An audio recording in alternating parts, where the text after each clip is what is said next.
श्रीराम समर्थ. देह सुखाची अनासक्ती म्हणजे वैराग्य. भगवंत असण्याची जी स्थिती तिचे नाव भक्ती, आणि हा सर्व विस्तार माझा नाही या बुद्धीने राहणे याचे नाव वैराग्य. सर्व काही रामाचे आहे असे समजणे म्हणजे सर्वस्व रामास अर्पण करणे होय. परमार्थाच्या आड काय येते? धन, सूत, दारा वगैरे आड येत नाहीत, तर त्याच्यावरचे जे ममत्व ते आड येते. वस्तूवर आसक्ती न ठेवणे हे वैराग्य आहे, की वस्तूच नसणे हे वैराग्य नव्हे. एखाद्याची बायको मेली किंवा नसली म्हणजे तो विरक्त, आणि असली तर आसक्त असे म्हणता येणार नाही. बायको असून लंपट नसेल तर तो विरक्तच आहे.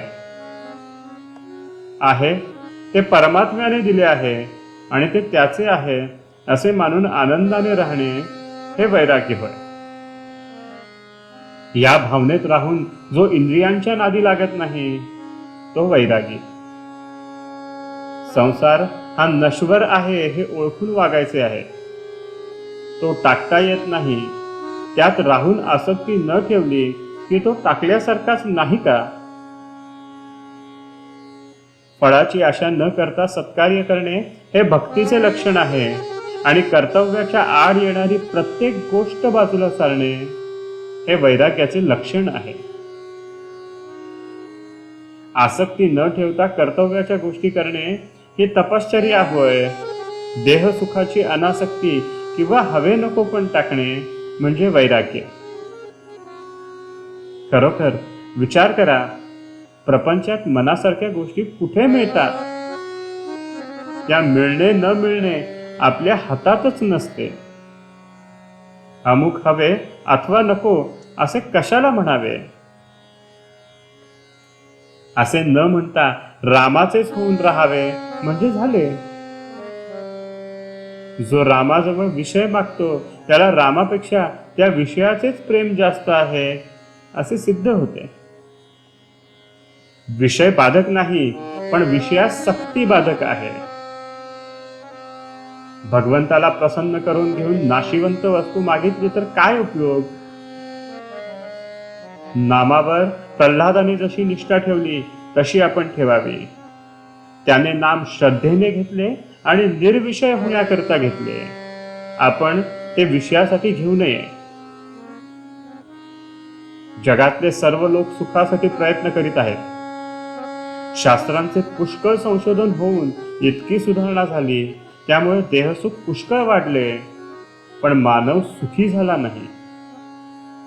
आजारी माणसाचा ताप जोपर्यंत निघत नाही तोपर्यंत त्याचा रोग बरा झाला नाही.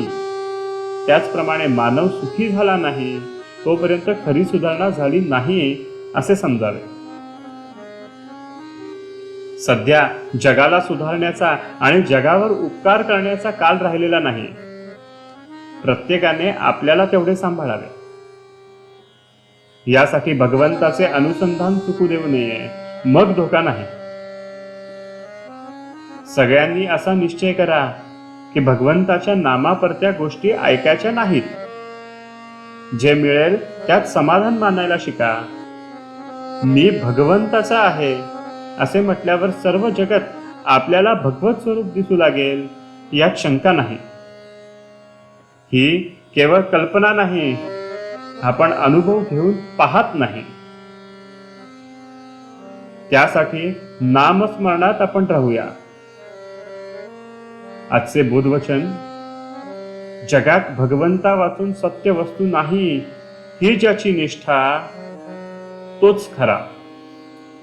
जानकी जीवन स्मरण. जय जय राम.